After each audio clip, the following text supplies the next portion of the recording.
नमस्कार, आप देख रहे हैं राजनीति 24 न्यूज। आइए डालते हैं इस वक्त की बड़ी खबरों पर नजर।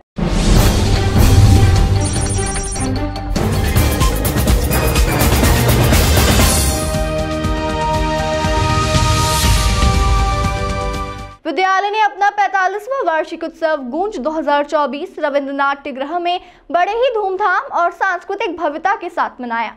यह आयोजन भारत की समृद्ध सांस्कृतिक विरासत का जीवंत उत्सव था, जिसने दर्शकों को मंत्रमुग्ध कर दिया। कार्यक्रम की शुरुआत मां सरस्वती की वंदना और दीप प्रज्वलन के साथ हुई, जो ज्ञान और प्रकाश का प्रतीक है। सम्माननीय प्राचार्य शांता सोनी ने विद्यालय प्रबंधन के साथ उपस्थित अतिथियों का गर्मजोशी से स्वागत किया। अपने संबोधन में उन्होंने वार्षिक विद्यालय रिपोर्ट प्रस्तुत की, जिसमें विद्यालय की शैक्षणिक, सह शैक्षणिक और विद्यार्थियों के समग्र विकास में उल्लेखनीय उपलब्धियों को रेखांकित किया। दर्शकों को कार्यक्रम में एक के बाद एक अद्भुत प्रस्तुतियों ने बांधे रखा। सरस्वती वंदना की मधुर प्रस्तुति से लेकर गुजरात, झारखंड, संबलपुर, रामस्तकुम के रंगीन लोक नृत्यों तक हर प्रस्तुति छात्रों की कड़ी मेहनत और प्रतिभा को प्रदर्शित कर रही थी। कृष्ण चरित्र की भावपूर्ण नाट्य प्रस्तुति, कालबेलिया नृत्य और जंगल थीम पर आधारित प्रस्तुति मुख्य आकर्षण का केंद्र रहे। नन्हे किंडरगार्टन छात्रों ने अपनी उत्साही और दिल छू लेने वाली प्रस्तुति से सभी का दिल जीत लिया। इस अवसर पर राज्य और राष्ट्रीय स्तर के मेधावी छात्रों को सम्मानित किया गया। विशेष अतिथियों ने इन छात्रों को शील्ड और प्रमाण पत्र प्रदान कर उनकी सफलता और समर्पण की सराहना की। कार्यक्रम की गरिमा बढ़ाने के लिए कर्नाटक के राज्यपाल डॉक्टर थावरचंद गहलोत ने मुख्य अतिथि के रूप में अपनी उपस्थिति दर्ज कराई। अपने प्रेरणादायक संबोधन में उन्होंने शिक्षा, सांस्कृतिक धरोहर के संरक्षण और बच्चों के विकास में माता-पिता और शिक्षकों की महत्वपूर्ण भूमिकाओं पर जोर दिया। समापन के अवसर पर एकता सोनी ने भावपूर्ण धन्यवाद ज्ञापित किया और अभिभावकों और सभी उपस्थित जनों का उनके अटूट सहयोग के लिए आभार व्यक्त किया। विद्यालय परिवार के समस्त सदस्यगण, उपस्थित समस्त अतिथिगण एवं मीडिया के महानुभाव, इस समारोह में मैं आप सबको सादर प्रणाम करता हूं और आप सबका हार्दिक स्वागत करता हूं।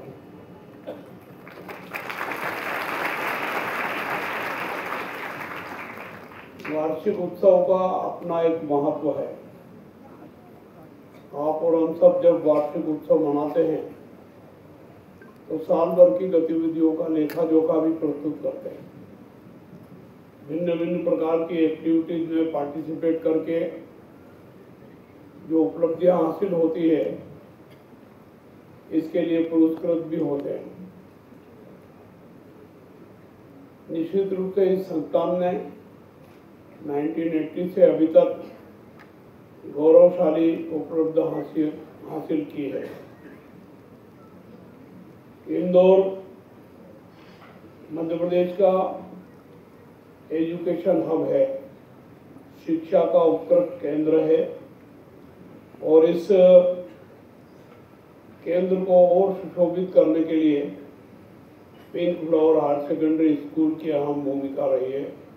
इसके लिए मैं आप सबकी प्रशंसा करता हूँ।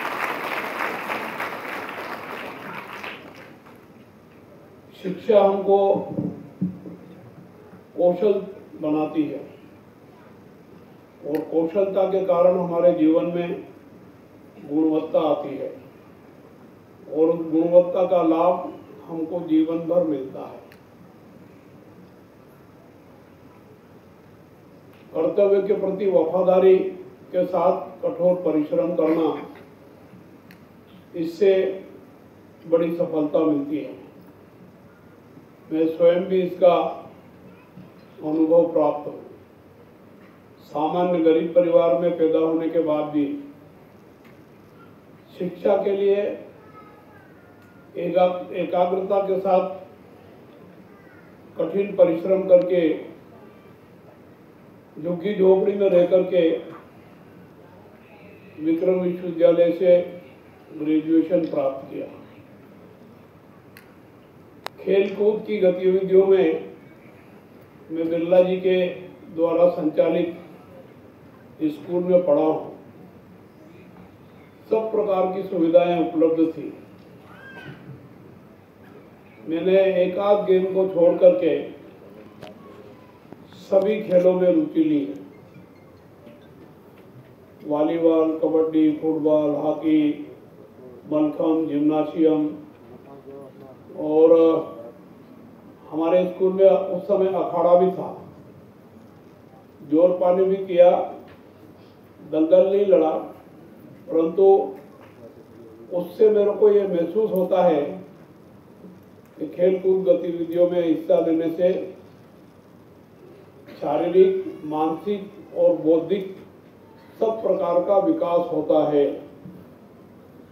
बहुत सारे परिवारजन बच्चों को केवल पढ़ाई की ओर ही प्रेरित करते हैं और उनकी सोच ये रहती है कि वो खेलकूद में रुचि लेने के कारण पढ़ाई में कमजोर होंगे।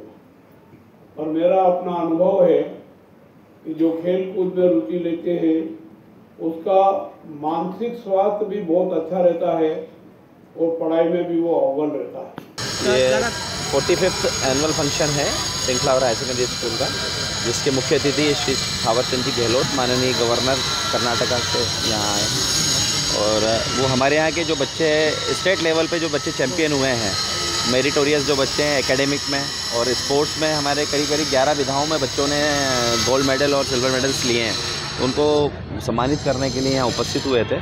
वो विद्यालय उनका बहुत बहुत आभार प्रकट करता है। ऐसी बड़ी शख्सियत इस प्लेटफॉर्म पे आके और बच्चों को पुरस्कृत किया और श्रमिक क्षेत्र के बच्चों को पुरस्कृत किया, तो वो बच्चे कितना आगे प्रोग्रेस करेंगे कि किसके द्वारा उन्होंने ये गिफ्ट ग्रहण किया है, हमारी यही उस पर मंशा थी। विद्यालय शिक्षा के साथ खेल के क्षेत्र में भी आगे है, क्या कहना चाहिए? विद्यालय शिक्षा के साथ खेल के क्षेत्र में भी पिछले 10 सालों में हम जो प्रयास कर रहे हैं, हम इंडिया को प्लेयर देना चाहते हैं, ओलंपिक प्लेयर्स, जिसमें हमने स्पेशल कुछ विधाएं छाटी है, जैसे चेस है, योगा है, ताइक्वांडो है, बास्केटबॉल में अभी भी हमारे बच्चे स्टेट लेवल पे और नेशनल लेवल पे खेलने गए हुए हैं कंटिन्यूटी में, मल्लखम में है, सॉफ्ट बॉल में है, कबड्डी में है, खो खो में है। तो इस तरीके से हमने सारे गेम छाटे हैं जिसमें बच्चे हमारे उत्कृष्ट प्रदर्शन कर रहे हैं। माननीय राज्यपाल जी ने अपने उद्बोधन में कहा कि उन्होंने भी बहुत गरीबी से आगे बढ़े हैं, क्या कहना चाहिए? मैं उनका बहुत कृतज्ञ हूँ कि मतलब बहुत नीचे से उठे हैं। मतलब उन्होंने कहा कि मैं तो झोपड़ियों में रह के भी पढ़ा हूँ।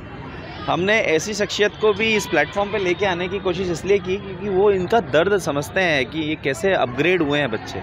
उन्होंने कहा कि मैं 1965 में जेल गया जब मैंने फर्स्ट ईयर किया, उसके बाद 76 में मैंने सेकंड ईयर और थर्ड ईयर किया क्योंकि मुझे उसके बाद मौका मिला। तो ये उनकी लगन थी कि उनको ग्रेजुएशन करना था और बाबा अम्बेडकर यूनिवर्सिटी से उनको डीलीट की उपाधि भी दी गई। तो मुझे बड़ा मन में प्रसन्नता हुई सुन के कि कितना उन्होंने त्याग किया हर चीज़ के लिए, जिसका आज उपलब्धि उनको मिली है, तो वो उसके सही हकदार है।